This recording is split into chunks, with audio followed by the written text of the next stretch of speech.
ကဲကျွန်တော်တို့ Premier League ပွဲစဉ်တက်ကတော့ပြီးသွားပြီ Arsenal အသင်းလက်ရှိချန်ပီယံကျွန်တော်တို့ Arsenal အသင်းကတော့ကျွန်တော်တို့ Coventry အသင်းကို 3-0 နဲ့အနိုင်ရရှိပြီးတော့အဆင့်နှစ်နေရာမှာရပ်တည်နေတယ်။တခြားကျွန်တော်တို့ပြီးခဲ့တဲ့ရာသီကအဆင့်နှစ်နဲ့ပြီးခဲ့တဲ့ Man City အသင်းကဘုံမောက်အသင်းကို2ဂိုး1ဂိုးဆိုတဲ့ရလဒ်နဲ့အနိုင်ရရှိခဲ့တယ်။ပြီးတော့တခြားကျွန်တော်တို့အနီးသက်ဆုံးပြိုင်ပွဲတွေဖြစ်တဲ့ Liverpool အသင်းကတော့ Newcastle အသင်းနဲ့2ဂိုး2ဂိုးတွေပြေချခဲ့ပြီးတော့ကျွန်တော်မြို့ကန်လန်ဒန်ပြိုင်ပွဲအသင်းဖြစ်တဲ့ Chelsea အသင်းကတော့ Fulham အသင်းကို3ဂိုး2ဂိုးဆိုတဲ့ရလဒ်နဲ့အနိုင်ခဲ့တယ်။ဟိုအသင်းကတော့2ဂိုး0နဲ့ရှုံးသွားတယ်။အဲ့တော့ဒီရာသီ Arsenal ကျွန်တော်တို့အသင်းဖြစ်တဲ့ Arsenal ကိုဘယ်အသင်းကစိတ်ခွန်နိုင်မလဲဆိုတဲ့ဥစ္စာကိုတွေးကြည့်မယ်ဆိုလို့ရှိရင်ကျွန်တော်အမြင်ကတော့ကျွန်တော်တို့ Arsenal ကိုဒီရာသီပွဲစဉ်တစ်ပြီးရဲ့အချိန်သုံးသက်တဲ့အချိန်မှာတော့အလွန်ဆိုရှိတဲ့ Chelsea အသင်းကိုပဲကျွန်တော်ရွေးချယ်တာပါတယ်ပေါ့။ဒါကတော့ကျွန်တော်ပြောမယ်အချက်လက်တွေမဟုတ်ပါဘူးเนาะဒါ Game 1ပြီးတဲ့အချိန်မှာကျွန်တော်ကိုယ်စားရဲ့ personal အမြင်တစ်ခုပဲဖြစ်ပါတယ်ပေါ့။ဘာကြောင့်ကျွန်တော်က Chelsea ကို Arsenal အသင်းရဲ့ပြိုင်ပွဲဖြစ်ရွေးထားလဲဆိုတဲ့ဥစ္စာကိုဒီဗီဒီယိုလေးမှာပြပြပေးလာမှာဖြစ်ပါတယ်ခင်ဗျာအားလုံးပဲမင်္ဂလာပါကိုဇက် Football Channel မှာကြိုဆိုပါရစေကျွန်တော်နာမည်ကိုဇက်ကြီးပဲဖြစ်ပါတယ်ကဲဒီနေ့ကတော့ပုံမှန်ကျွန်တော်တို့hit ထနေတဲ့ transfer news တွေမဟုတ်ဘဲနဲ့နည်းနည်း title race အကြောင်းလေးကိုပြန်သွားအောင်ပါဗျာကဲ Premier League Game 1ပြီးသွားပြီကျွန်တော်တို့ Arsenal အသင်းက Coventry အသင်းကို 3-0 နဲ့နိုင်တဲ့ title defense ကိုအရန်ကောင်းတဲ့ပုံစံနဲ့စတင်လာတယ် Kai Havertz, Bukayo Saka, Martin Odegaard တို့ကဂိုးတွေသွင်းခဲ့ပြီး Arsenal ရဲ့ squad တက်ကိုပထမပွဲမှာတင်မြင်ခဲ့ရတယ်လို့ဖြစ်ပါတယ်ဒါပေမဲ့ဒီဗီဒီယိုရဲ့မေကွန်းကကျွန်တော်တို့ Arsenal အသင်းကကောင်းလားမကောင်းလားမဟုတ်ဘူးအာဆင်နယ်ကိုဘယ်အသင်းကလိုက်နိုင်မှာလဲမန်စီးတီးလားလီဗာပူးလားချယ်ဆီလားကျွန်တော်တို့ချယ်ဆီကိုရွေးတယ်ဘာကြောင့်လဲဆိုတော့ကျွန်တော်တို့ချက်ချင်းပြပြသွားမယ်အရင်ဆုံးကျွန်တော်တို့အာဆင်နယ်ကိုယ်တိုင်ကိုတစ်ချက်ပြောမယ်ဆိုလို့ရှိရင်ကျွန်တော်ဂိမ်းဝဲမှာကျွန်တော်တို့ကိုပင်ရီကို3-0နဲ့နိုင်တယ်ဒါပေမဲ့ကျွန်တော်တို့အရေးကြီးတာကတော့ဇက်တစ်ခုလည်းမဟုတ်ဘူးအာဆင်နယ်ရဲ့ control နဲ့ squad ပဲဖြစ်တယ် Havertz ကိုသွင်းတယ် Saka ကိုသွင်းတယ် Odegaard ကိုသွင်းတယ်ပွဲတွင်းမှာလည်းအာဆင်နယ်ကအဓိကကစားသမားတွေကိုအနားယူပေးနိုင်တဲ့အထိကိုမှတကယ်အာဆင်နယ်ရဲ့ squad ကဒီရာသီမှာတောင်းနှင်းခိုင်မာလာတယ်ပြီးတော့ Arsenal ရဲ့ stat ကိုဒီအဲ့ဒီပွဲမှာတေးသေးချာချာထင်းထင်းရှားရှားမြင်ခဲ့ရတယ်လို့ကျွန်တော်တို့ Guardian ရဲ့ match report တွေမှာကျွန်တော်ဖတ်ရတယ်အဲ့တော့ Arsenal ကိုကျွန်တော်တို့ရှင်ပြန်လိုက်နိုင်မဲ့အသင်းတွေက Arsenal ရဲ့ level ကို season တစ်လျှောက်လိုက်ပြီးတော့ထိန်းနိုင်ပွဲမြင်တယ်ပေါ့အဲ့လို season တစ်လျှောက်ထိန်းနိုင်မဲ့ squad ကို Arsenal နဲ့ Dan တို့ level မှာရှိတဲ့အသင်းကတော့ကျွန်တော်တို့ Chelsea လိုပဲမြင်ပါတယ်ဒါကြောင့်ကျွန်တော်က Chelsea ကိုကျွန်တော်ရဲ့ပြိုင်ပွဲအသင်းဖြစ်စိတ်ဝင်စားခြင်းဖြစ်ပါတယ်ပေါ့ပြီးတော့ Chelsea က Game 1မှာ Fulham ကို3-2နဲ့နိုင်ခဲ့တယ်အရေးကြီးတာကဒီဥစ္စာဒီကျွန်တော်တို့သူတို့ရဲ့နိုင်ပွဲတာနီးပြဇာဗီအလွန်ဆိုရဲ့ Premier League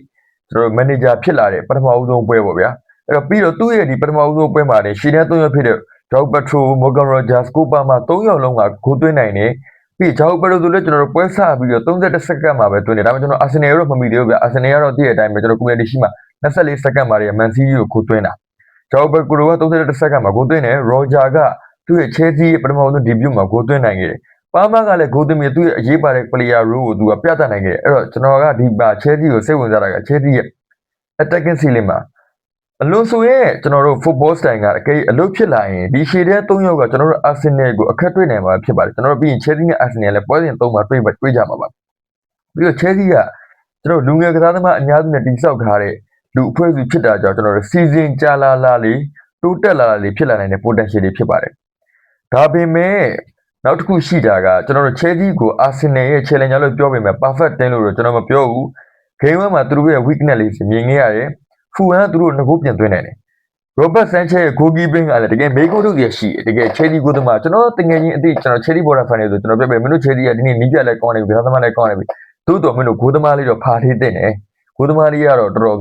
်ငဘောထားလေးဖြစ်နေပါဗျာကျွန်တော်တို့ရောကလည်းဂိုးသမားလိုပဲချက်တွေကိုတစ်စင်ကြီးပြင်ခဲ့ရတယ်ပဲကျွန်တော် Arsenal လေးအဲ့တော့မင်းတို့ Chelsea ကပြင်ရမယ်လို့ထောက်ပြတာရှိတယ်ကျွန်တော်ထောက်ပြလိုက်တဲ့ပြီးတော့ဒီရက်ပိုင်းသတင်းတက်လာတဲ့သတင်းက Chelsea ကလည်းကျွန်တော် Aston Villa အသင်းရဲ့ဂိုးသမား Martinez ကိုချိတ်ဆက်နေရလို့သတင်းတွေထွက်လာတယ်ပေါ့ဗျာ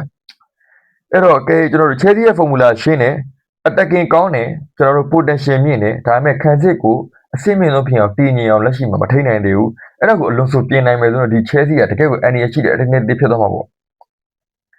့ကဲပြီးတော့နောက်တစ်ချက်ကကျတော့ကျွန်တော်လူတော်များများဒီချက်ကိုတော့ပြောကြမှာပေါ့ဗျာနော်ဒါဆိုမင်းဘာဖြစ်လို့ Man City ကိုမရွေးတာလဲမှန်တယ် Man City ကိုလုံးဝ short လို့မရဘူးဂိမ်းဝဲမှာဘုံဘုံကို2-1နဲ့နိုင်ခဲ့ဒါပေမဲ့ဒီ season မှာ Man City ကအရင်နှစ်တည်းအခြေအနေနဲ့မဟုတ်တော့ဘူ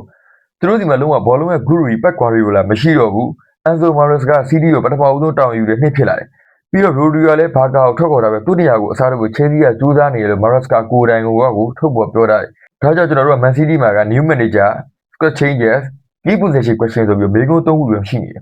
ဒါပေမဲ့ CD ကဘုံမောက်ကိုကျွန်တော်တို့နိုင်ခဲ့တာကြောင့်ကြာဆင်းသွားပြီလို့ကျွန်တော်မပြောလို့အဲ့ဒါကအရန်ဆော့တယ်ဒါပေမဲ့အခုကျွန်တော်ပြောချင်တာက Man City ကအခုလုံးဝပြောင်းလဲကာလာ transition ထဲမှာမရှိနေတယ်ဒါကြောင့် game 1အပြီးမှာတော့ Chelsea ကိုပဲကျွန်တော်ပို့ပြီးတော့စိတ်ဝင်စားတာပါအမှထောက်ပြရရှိတယ် Chelsea ရဲ့လည်းနီးပြအစ်စ်က Man City ရဲ့လည်းနီးပြအစ်စ်ဘာကြောင့်လဲဆိုလို့ရှိရင်ကျွန်တော်အလုံးစုံပူကြိုက်လို့ပြီး Chelsea ရဲ့အစုဖွဲ့ကိုကျွန်တော်ပူကြိုက်လို့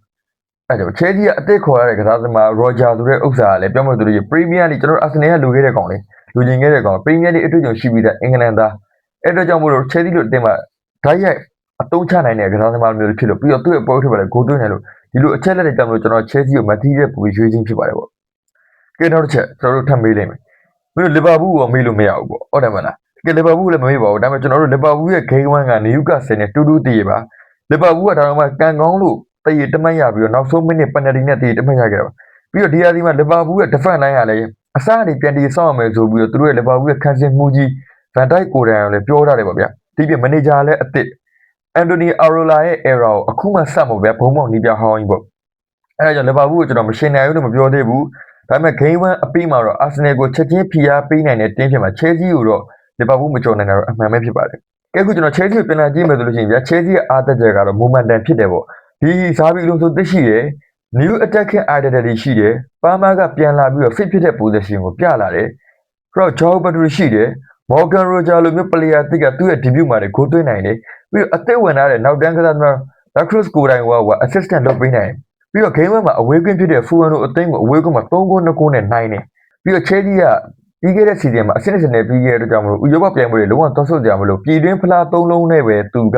လက်ပတ်ကျင်နေပြီးစော့မှာဖြစ်တဲ့ကြောင့်ဒီနီးပြဒီ Scotland နဲ့က Chelsea ကဒီရဒီကောင်းကောင်းအလုပ်လုပ်နိုင်မယ်လို့ကျွန်တော်ထင်တယ်ဒါကတစ်ဖက်မှာ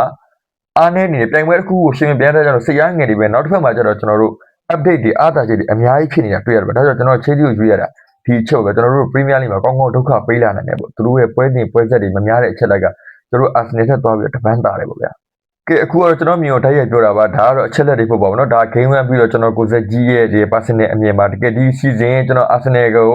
ဘယ်အသင်းရဆေးကွာနံပါတ်ဆိုတော့ပွဲစဉ်တစ်ပြီးအမြင်ပါတော့ကျွန်တော် Chelsea လို့ကြွေးပါတယ် Messi ရဲ့အနေရရှိပါတယ်ဒါအောင်ကျွန်တော်ညင်းလို့မရပါဘူး Liverpool ကလည်း season ကြာလာရင်ပိုကောင်းလာနိုင်တဲ့အသင်းဒီအချက်ကိုလည်းကျွန်တော်ညင်းလို့မရ Chelsea မှာ Young Core new manager attacking quality နဲ့ momentum ဆိုပြီးတော့ဒီလေးကိုကျွန်တော်တကိုင်တစ်မြင်နေရတယ်ပြီးတော့ဇာဘီအလွန်ဆိုကဒီ squad ကိုသူ့ football နဲ့တကယ်ချိတ်ဆက်နိုင်မယ်ဆိုလို့ရှိရင် Arsenal နဲ့ Chelsea ကြတဲ့အခက်ကကျွန်တော်တို့ထင်ထားတဲ့အတွက်ကိုမြ мян ဆက်ဆန်ကိုပို့ပြီးတော့ကျင်းမြောင်းလာနိုင်မယ်လို့ကျွန်တော်ထင်တယ်အဲ့ဒါကြောင့် Chelsea ကကျွန်တော်တို့ Arsenal only challenger လို့ကျွန်တော်ထားရမပြောဘူးဒါပေမဲ့ Chelsea က Arsenal ကိုအနည်းဆုံးလိုက်နိုင်မဲ့တင်းတင်းဖြစ်တယ်လို့တော့ကျွန်တော်ယုံတယ်